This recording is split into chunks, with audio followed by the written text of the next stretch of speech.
Olá, eu sou o Anderson Oliveira, epidemiologista de campo pelo EPSUS, Programa de Treinamento em Epidemiologia aplicado aos serviços do SUS, e vamos apresentar nesta videoaula as etapas de investigação de surtos e emergências em saúde pública.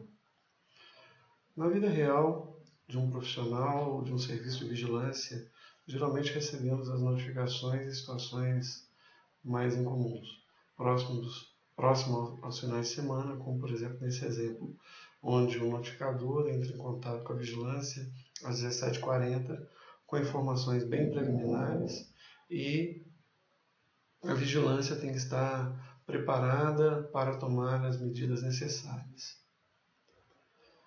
Para isso, existe uma abordagem sistemática com 10 passos bem simples que facilitam a ação no campo e a organização do processo de trabalho.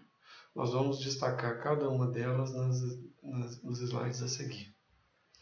A primeira etapa é a preparação para o trabalho de campo, onde é necessário realizar uma reunião preliminar, onde devemos envolver todas as áreas técnicas responsáveis ou corresponsáveis relacionadas ao evento, chamar e preparar a equipe de campo e a equipe de laboratório. Este é um objetivo bem simples e importante, onde definimos a equipe, levantamos as necessidades locais e dividimos as tarefas. Além disso, é importante também lembrar de cuidar das suas questões pessoais, como animais, a mala, tudo que você precisa levar. Os aspectos administrativos relacionados ao serviço, se for fora da sua área de residência, do seu município ou estado, solicitação de passagens, reservas de hotéis, internet. É muito importante que você cheque tudo isso antes de sair, porque dependendo do local da ocorrência, se você pode ter dificuldade para encontrar hospedagem ou infraestrutura necessária. Os equipamentos também são muito importantes, como computadores, dispositivos móveis, coletes de identificação, GPS, equipamentos de proteção individual e materiais de coleta de material laboratorial. Isso é importante porque muitas vezes a infraestrutura local não é suficiente. O levantamento bibliográfico faz-se necessário porque um epidemiologista de campo ele não é um especialista em todos os temas. Então é importante fazer um levantamento bibliográfico baseado nas informações preliminares, utilizando livros, artigos, guias e protocolos, isso quando o evento já tiver sido, ou cuja hipótese seja mais forte. Confirmar a ocorrência da emergência é a segunda etapa, onde nós levantamos informações visando identificar se aquele evento ele realmente é uma emergência, um surto, para aquele local, para a região ou para a nação. E como é que eu faço isso? Primeiro eu determino o número de casos esperados e comparo com o número de casos observados. Neste exemplo aqui, podemos observar que antes desse período nós não tínhamos essa magnitude, e aqui nós temos um elevado número de casos demonstrando uma epidemia. Neste caso aqui, este é um dado da pandemia de influenza de 2009. A terceira etapa é a sistematização com a verificação do diagnóstico. Então, nós queremos descartar os casos que foram incluídos inicialmente equivocadamente, seja por diagnóstico, clínico ou laboratorial, e para isso eu reviso todas as fichas de investigação quando elas estiverem disponíveis, os prontuários clínicos, entrevistamos novamente ou entrevistamos pela primeira vez os profissionais de saúde que atenderam aqueles pacientes, além de entrevistar também os pacientes, os parentes, contatos, e padronizamos e classificamos esses materiais de acordo com o quadro clínico. A quarta etapa é a identificação e contagem dos casos. Neste ponto, queremos padronizar a identificação dos casos novos, excluir aqueles que não são casos e identificar o maior número possível de casos suspeitos. Para isso, nós elaboramos uma planilha de casos. Essa planilha pode ser utilizada de modo manual ou eletrônico. Elaboramos a definição de caso e divulgamos ela para os profissionais e os envolvidos na investigação. E para atingir as pessoas, podemos lançar mão da mídia local, contando com o apoio destes profissionais, enviando cartas aos profissionais por meio de um mailing list, de uma lista, uma mala direta, ou também, e também buscamos informações dos hospitais, unidades de saúde, clínicas públicas e privadas. A planilha de casos ou line listing pode ser muito útil desde que seja bem organizada. Primeiro ponto, é importante que cada coluna represente uma variável. Então aqui nós só temos a tosse, aqui só a dispneia, aqui só a mialgia. Cada linha representa um indivíduo. E o conteúdo não pode ser diferente, é importante ter um padrão. Se você começou a preencher com sim e não, não utilize 1 e 2 ou 0 e 1 no meio, porque vai dificultar, você vai ter um retrabalho depois para classificar esses casos e perderá tempo. A definição de caso, ela tem o objetivo de encontrar com um quadro clínico semelhante e excluir pessoas com outras doenças, e além de uniformizar as ações. Nós podemos definir caso suspeito, confirmado, descartado e provável, e a definição de caso deve conter dados clínicos, laboratoriais, intervalo de tempo, que é a informação do quando, informações sobre o local de aplicação, onde, e característica dos indivíduos envolvidos, que é o quem.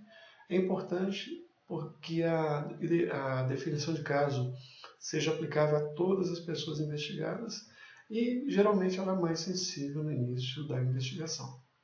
Aqui nós temos dois exemplos, onde nós temos inicialmente a definição de caso suspeito. Vocês podem observar que nós temos aqui residente ou visitante do centro-oeste de Minas Gerais, de 1º de janeiro a 31 de março, com sinais clínicos. Então nós temos informação sobre local, pessoa e tempo.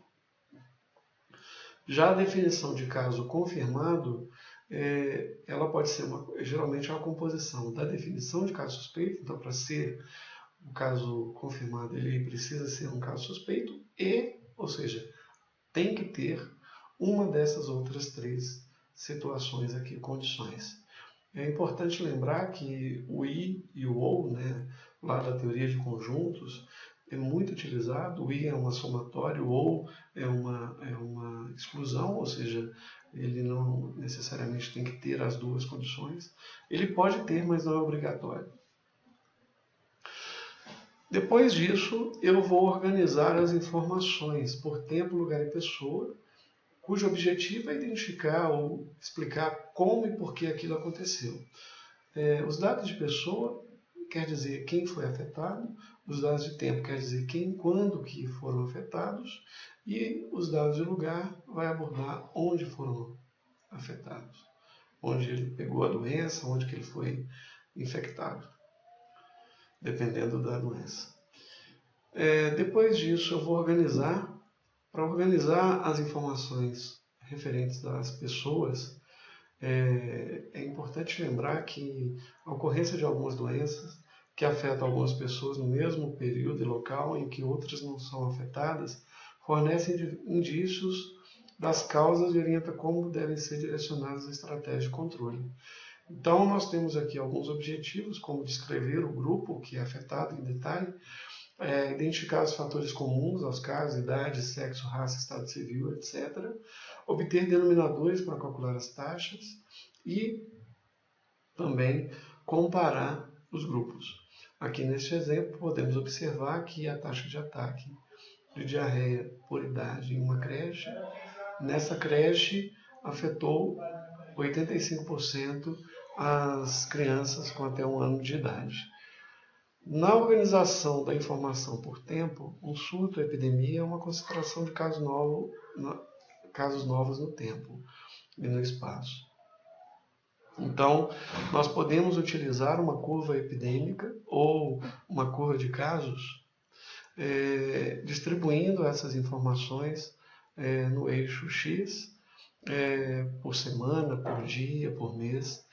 E geralmente a gente utiliza a data de início dos sintomas quando disponível, dependendo do evento, e utilizamos um histograma, que é uma variável contínua que permite a organização dessa informação numa série, numa sequência temporal.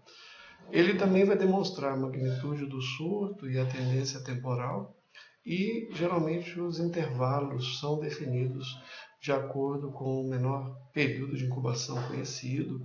Então, se eu estou avaliando ou investigando um surto que aconteceu em poucas horas, dentro de um dia, eu não vou poder utilizar a distribuição temporal por dia, e sim por horas